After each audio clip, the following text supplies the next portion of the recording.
Buonasera e ben ritrovati con l'informazione flash di New Sicilia, i principali titoli del pomeriggio. Matteo Messina Denaro 7 anni fa è stato fermato da un posto di blocco dei carabinieri ma non è stato riconosciuto. A rivelarlo è il procuratore di Palermo Maurizio De Lucia nel corso di un incontro con i ragazzi delle scuole di Casal di Principe.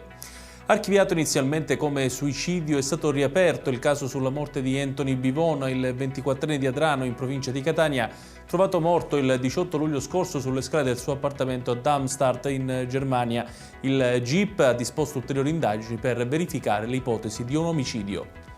A Lingua Glossa nel catanese una cena in famiglia si è trasformata in un dramma. Un trentenne infatti non avrebbe gradito alcuni consigli dei genitori al punto di aggredire la madre di 57 anni e dare fuoco all'auto del padre.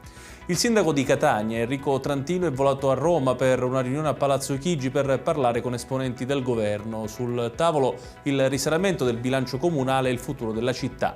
Raccolto entusiasmo e disponibilità, ha detto Trantino dopo gli incontri. E chiudiamo con il meteo. Il campo di alte pressioni che sta abbracciando la Sicilia continuerà a garantire tempo stabile e assolato ovunque anche nella giornata di domani. Le temperature rimarranno stabili. Ed è tutto per questa edizione. Tutti i dettagli su queste notizie trovate sul nostro sito www.newsicilia.it. Grazie per averci seguiti e arrivederci.